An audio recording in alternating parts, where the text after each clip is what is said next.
ಸಕ್ಕರೆ ನಾಡು ಅಂತೇಳಿ ಪ್ರಖ್ಯಾತಿಯನ್ನ ಗಳಿಸಿರುವ ಮಂಡ್ಯ ಜಿಲ್ಲೆಯಲ್ಲಿ ಅವಿವಾಹಿತ ಯುವಕರು ತಾಳಿರುವ ವಿಚಿತ್ರ ನಿಲುವು ಗಮನ ಸೆಳೀತಾ ಇದೆ.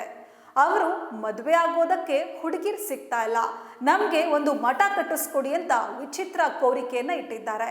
ಈ ಬಗ್ಗೆ ಕಂಪ್ಲೀಟ್ ಮಾಹಿತಿ ಈ ಸ್ಟೋರಿಯಲ್ಲಿದೆ ನೋಡಿ.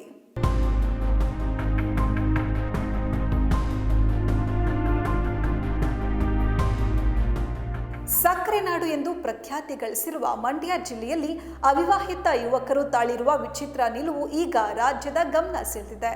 ಮದುವೆಯಾಗಲು ಹೆಣ್ಣು ಸಿಗದೆ ತೀವ್ರ ಹತಾಶೆಗೆ ಒಳಗಾಗಿರುವ ಮಂಡ್ಯ ಜಿಲ್ಲೆಯ ಮದ್ದೂರು ತಾಲೂಕಿನ ಮರಳಿಗ ಗ್ರಾಮದ 30ಕ್ಕೂ ಹೆಚ್ಚು ಯುವಕರು ಪಂಚಾಯಿತಿಯ ಗ್ರಾಮ ಸಭೆಗೆ ಒಂದು ವಿಶಿಷ್ಟ ಮನವಿಯನ್ನ ಸಲ್ಲಿಸಿ ಗ್ರಾಮಸ್ಥರು ಮತ್ತು ಅಧಿಕಾರಿಗಳನ್ನ ಒಂದು ಕ್ಷಣ ಅಚ್ಚರಿಗೊಳಿಸಿದ್ದಾರೆ. ತಮ್ಮೂರಿನ ಯುವಕರಿಗೆ ವಧುಗಳು ಸಿಗ್ತಾ ಇಲ್ಲ ಎಂಬ ಗಂಭೀರ ಸಮಸ್ಯೆಯನ್ನ ಹೊತ್ತಿರುವ ಈ ಯುವಕರು ಗ್ರಾಮ ಪಂಚಾಯಿತಿ ವತಿಯಿಂದ ತಮಗಾಗಿ ಒಂದು ಮಠವನ್ನ ಕಟ್ಟಿಸ್ಕೊಡಿ ಅಂತ ಕೋರಿಕೆ ಸಲ್ಲಿಸಿದ್ದಾರೆ. ಯುವಕ ಪ್ರಸನ್ನ ಎಂಬುವರ ನೇತೃತ್ವದಲ್ಲಿ ಈ ವಿಚಿತ್ರ ಅರ್ಜಿಯನ್ನ ಸಿದ್ಧಪಡಿಸಿ ಗ್ರಾಮಸಭೆಯ ಅಧಿಕಾರಿಗಳ ಮುಂದಿಡಲಾಗಿದೆ.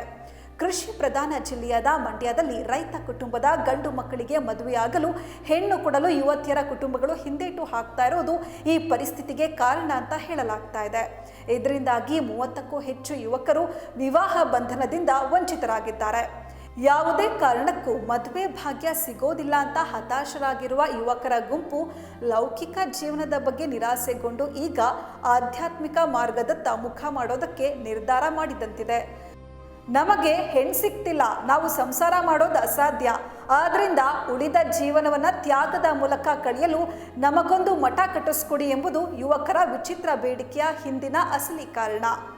ಸದಸ್ಯರು ಅಧಿಕಾರಿಗಳು ಒಂದು ಕ್ಷಣ ದಂಗಾಗಿದ್ದಾರೆ.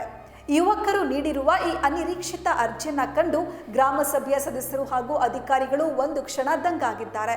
ಆದರೆ ಸಮಸ್ಯೆ ಗಂಭೀರವಾಗಿದೆ ಎಂಬುದನ್ನು ಮನಗಂಡ ಗ್ರಾಮ ಪಂಚಾಯಿತಿ PDO ಅವರು ಯುವಕರ ಈ ವಿಶಿಷ್ಟ ಮನವಿಯನ್ನ ಜಿಲ್ಲಾಧಿಕಾರಿ ಮತ್ತು ತಹಶೀಲ್ದಾರ್ ಅವರ ಗಮನಕ್ಕೆ ತಂದು ಸೂಕ್ತ ಪರಿಹಾರ ಕಂಡುಕೊಳ್ಳುವ ಭರವಸೆ ನೀಡಿದ್ದಾರೆ. ಈಗ ರೈತರಿಗೆ ಮಕ್ಕಳಿಗೆ ಏನು ಕೊಡಲ್ಲ ಅಂತ ಹೇಳ್ತಾ ಇದ್ದಾರೆ. ಹಾಗಾಗಿ ಮಠ ಮಾಡಲು ಜಾಗ ಕೊಡಿಸ್ಕೊಡಿ ಅಂದ್ಬಿಟ್ಟು 9/12/25 ಗ್ರಾಮ ಸಭೆ ಇದ್ದು, ಮರಳಿಗ ಗ್ರಾಮ ಸಭೆ. ಈ ಸಭೆಗೆ 30-40 ವರ್ಷದೊಳಗಿನ ಗಂಡು ಮಕ್ಕಳು ಅರ್ಜಿ ಸಲ್ಲಿಸಿದ್ದಾರೆ. ಇದನ್ನ ಸಾಮಾನ್ಯ ಸಭೆಯಲ್ಲಿ ಚರ್ಚಿಸಿ ಮುಂದಿನ ಕ್ರಮ ಕೈಗೊಳ್ಳಿ. ಈ ಘಟನೆಯು ಕೇವಲ ಮರಳಿಗ ಗ್ರಾಮದ ಸಮಸ್ಯೆ ಆಗದೆ ರಾಜ್ಯದ ಗ್ರಾಮೀಣ ಪ್ರದೇಶದ ಯುವಕರ ನಡುವೆ ಹೆಚ್ಚುತ್ತಿರುವ ವಧು ಕೊರತೆ ಸಮಸ್ಯೆಗೆ ಹಿಡಿದ ಕನ್ನಡಿಯಾಗಿದೆ. ತಮ್ಮ ಮಕ್ಕಳ ಈ ಹತಾಶೆಯ ಸ್ಥಿತಿಗೆ ಪೋಷಕರು ಕೂಡ ಕಂಗಾಲಾಗಿದ್ದು, ರೈತ ಕುಟುಂಬಗಳ ಗಂಡು ಮಕ್ಕಳಿಗೆ ಹೆಣ್ಣು ಕೊಡದ ಸಮಾಜದ ಧೋರಣೆಗೆ ವಿಷಾದ ವ್ಯಕ್ತಪಡಿಸಿದ್ದಾರೆ.